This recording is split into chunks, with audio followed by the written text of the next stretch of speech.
pakinggan nyo. Pakinggan nyo mga bossing. Pakinggan nyo kung ano ang pinagagawa ng ating mahal na presidente nung siya ay mahal na Pangulong Bongbong Marcos, ang ating presidenteng pinakamamahal.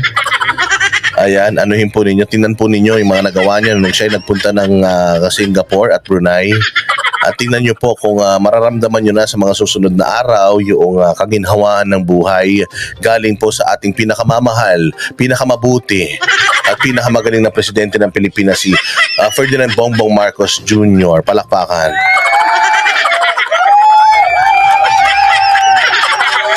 Sige, pasok. Good morning po at magandang umaga. Hatid ko po ang pasalubong ng magandang balita para sa inyong lahat pagkatapos ng aking state visit sa Brunei Darussalam at yung aking working. Wow! May pasalubong ang presidente natin, palakpakan.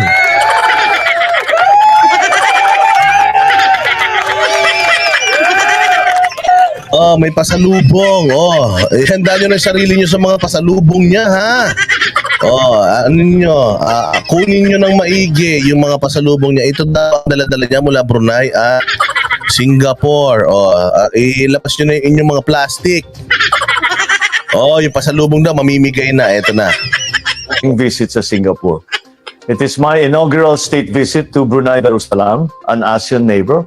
And this is the first time that a Philippine leader will deliver the keynote speech at the International Institute for Strategic Studies, also known as the Shangri-La Dialogue in Singapore. Both visits were productive and engaging. I met with His Majesty Sultan Haji Hassan al-Bolkiah Muizzuddin Wadwala and comprehensively discussed the state of our overall bilateral ties. This year marks 40 years of diplomatic relations between our two countries, and our conversation covered many facets of our relations, from defense and security, maritime cooperation, economic cooperation, and people-to-people exchanges.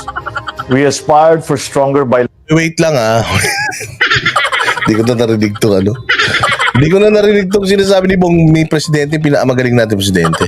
Sige, mamaya ko na lang pala sabihin, maya. Ulitin natin. Hindi ko na naintindihan. Wadwala and comprehensively discussed the state of our overall bilateral ties. This year marks 40 years of diplomatic relations between our two countries, and our conversation covered many facets of our relations, from defense and security, maritime cooperation, economic cooperation, and people-to-people exchanges. Ma'am Regina, kaya ako sinasabi pinakamagaling. Alam mo pa bakit? Kasi nga, kumakalat na naman sa mga DDS. Sa mga DDS page, kumakalat na naman.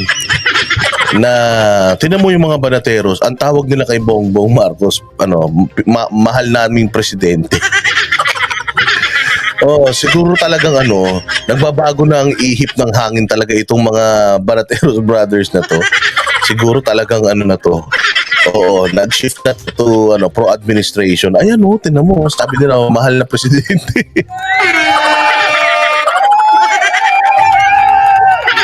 Ang bubobo talaga. Hindi na naintindihan, kaya ako tinatawag na mahal na presidente yan dahil lahat nagmahal nung naging presidente yan. Lahat nagmahal bigas, nagmahal gasol, nagmahal gasolina, nagmahal toyo, suka, bawang, sili. Lahat nagmahal, kaya pinakamamahal na presidente.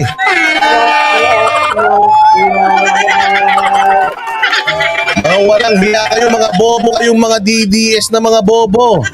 Hindi naman lahat, yung mga bobo DDS na yan na ngayon, nagpapanggap na DDS, dating bumoto yan kay Bongbong. Hayop na yan.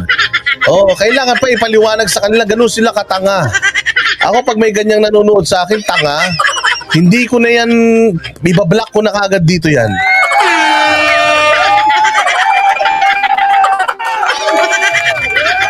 Ang tanga. Kaya pinakamahal na presidente, lahat nagmahal, mga bugok.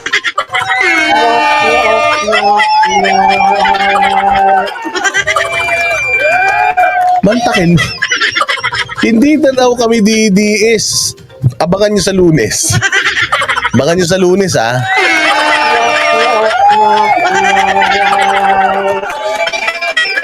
Mga tulongis talaga Sabi ko, ibang klase din talaga, ang bubobo talaga ng mga nanonood sa YouTube. Talagang pinost pa dun sa page ng DBS.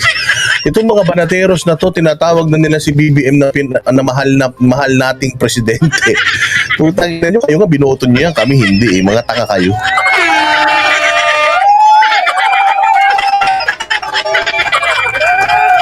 Okay, sana naintindihan nyo doon sa mga engot-engot dyan. Kaya natin pinatawag na ang pinakamahal na presidente natin.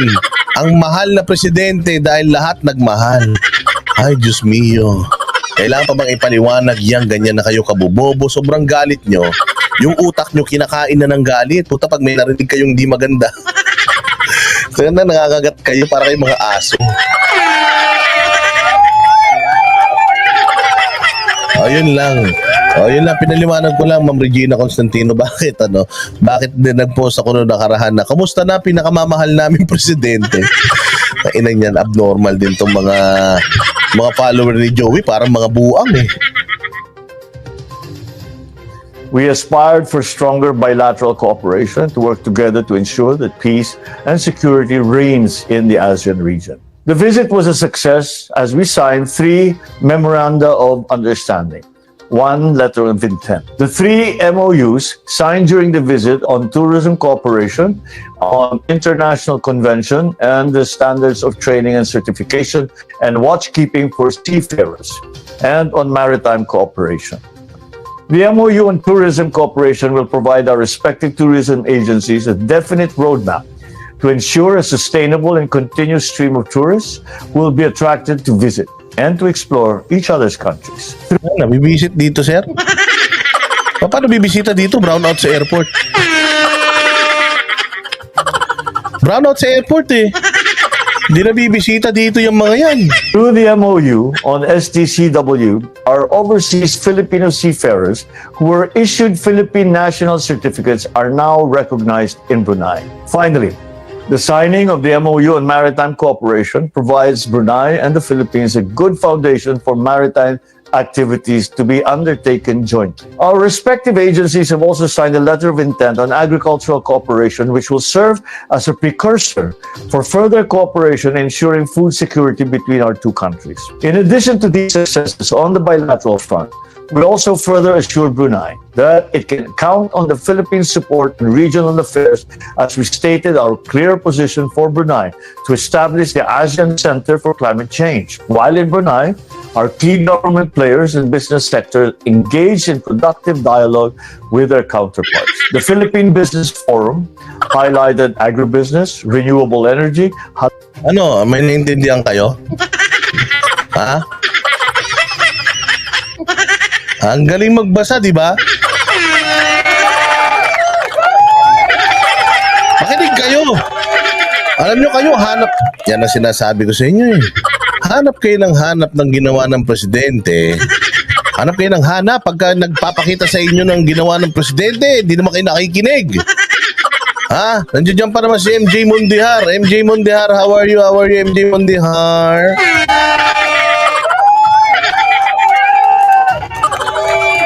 Oy, mga nateros, bumili kayo ng biskotso sa amin ni MJ Mundiar, ha? Anday na yung biskotso, wala kami pambayad.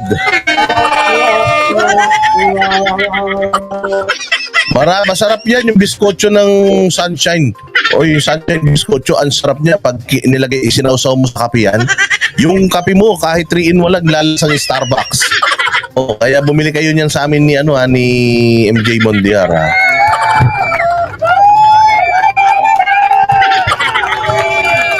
Pero kayo naman kasi mga kababayan natin, ha? Kayo mga kababayan natin, baka naman, ha? Ano yun? Wait lang. Rico, nalaglag. Kayo naman mga kababayan natin, naghahanap kayo ng magandang ginawa ng presidente.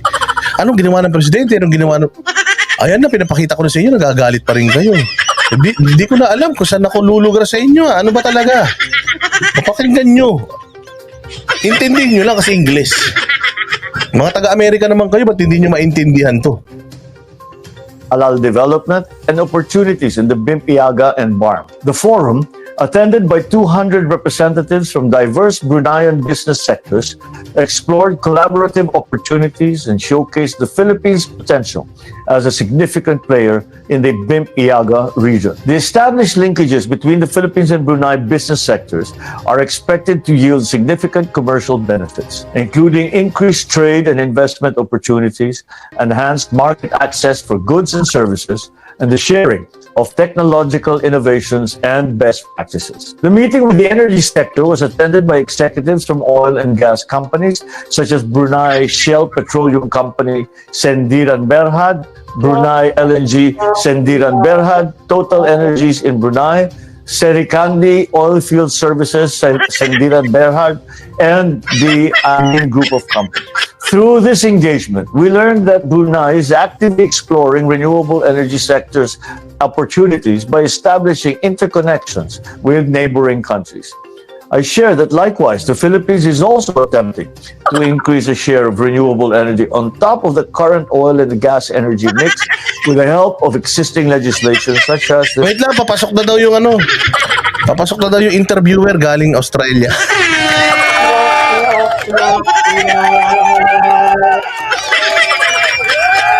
Hindi, ang galing pala ni President mag-deliver ng report. Pero nung tinanong siya nung reporter sa Australia, pucha, ha? Ha?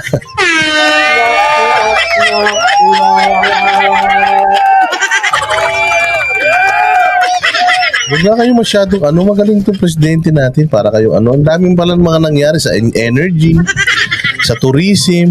Alam mo, wala kang matatandaan eh. President Marcos, walang matatandaan ng tao dyan sa ulat mo. Alam mo bakit? Tangina, bukod sa sobrang technical na, English pa. Ba't hindi ka magsalita ng Ba't hindi ka magsalita ng Ba't di ka magsalita ng Tagalog? Para sana naiintindihan ng lahat ng tao.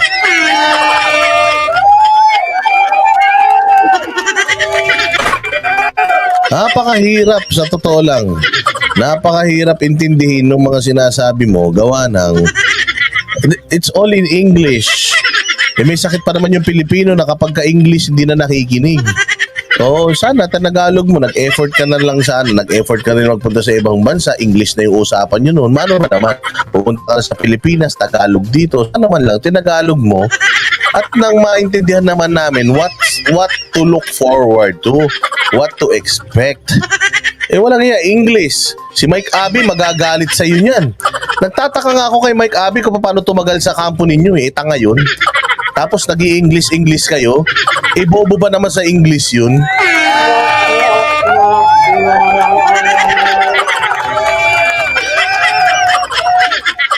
Oo. Walang hiya naman, no? Pero sana lang, mas naintindihan namin at mas na-appreciate namin yung effort mo, PBBM, na nagpunta ka ng Brunei tsaka ng Singapore. Kung yung mga achievements mo or yung mga baon mo, pasalubong mo ka mo. Sabi niya, pasalubong eh. Sana yun naiintindihan namin, di ba? Sana, merong Tagalog interpretation.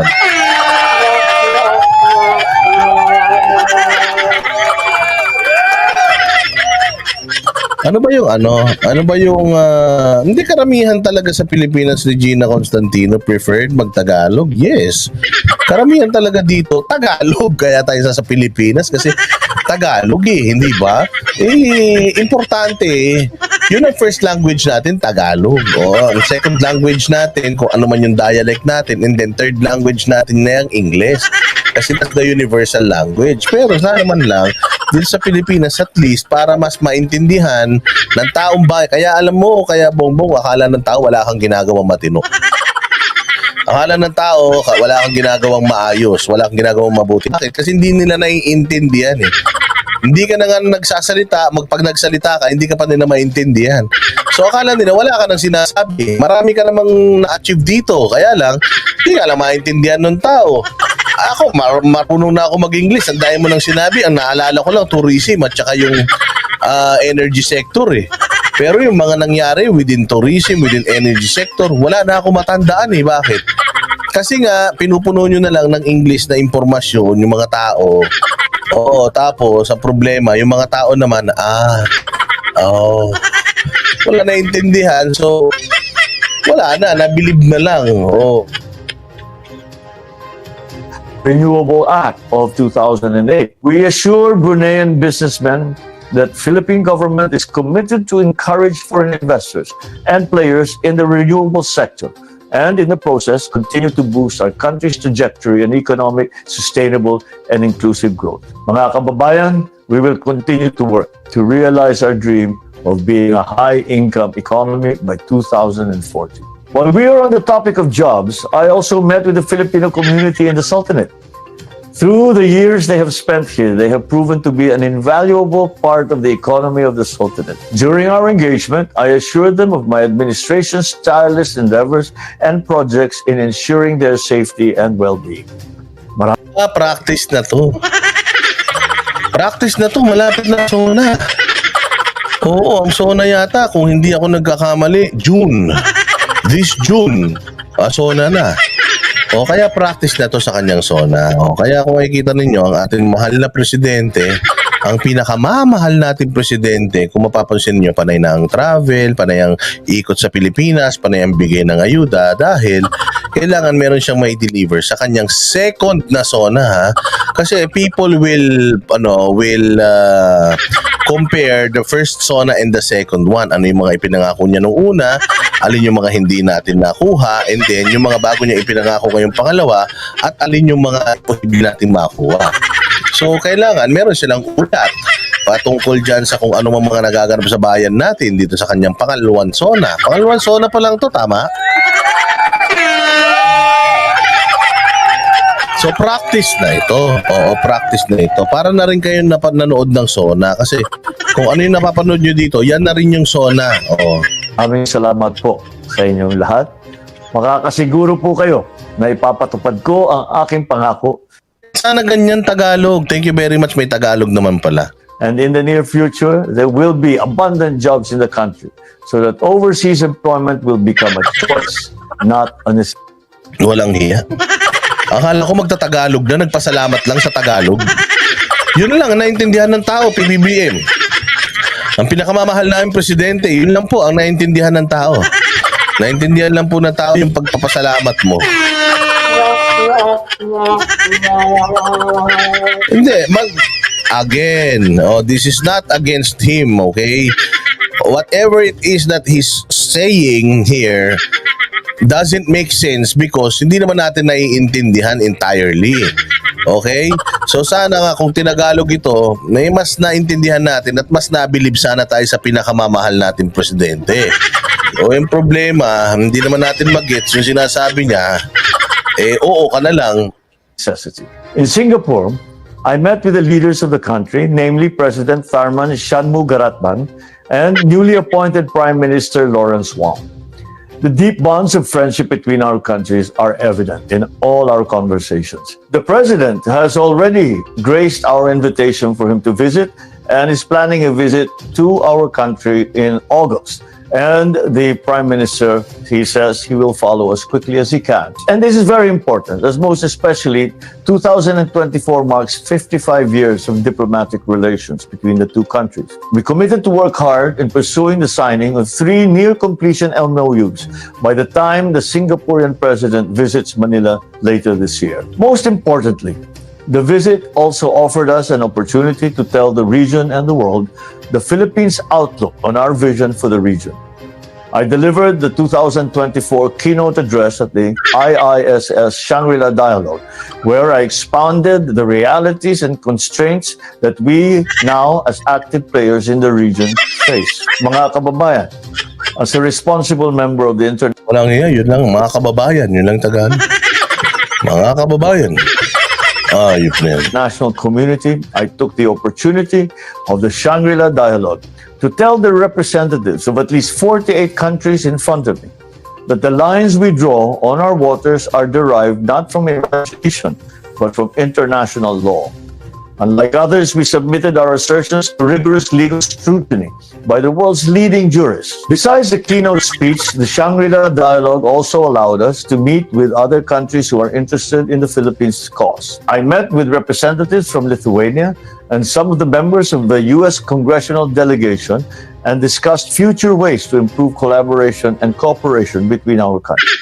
My promise to all Filipinos, we will use every opportunity. Promise na naman. May promise to all Filipinos. Pa-promise ka na naman. Hindi yung pa nagagawa yung... Hindi pa nagagawa yung mga nakaraan eh. Promise na naman. O sige, anong promise? And continue to build bridges that will ensure a long-lasting peace and stability in our region. Marami pong salamat. Okay, palakpakan.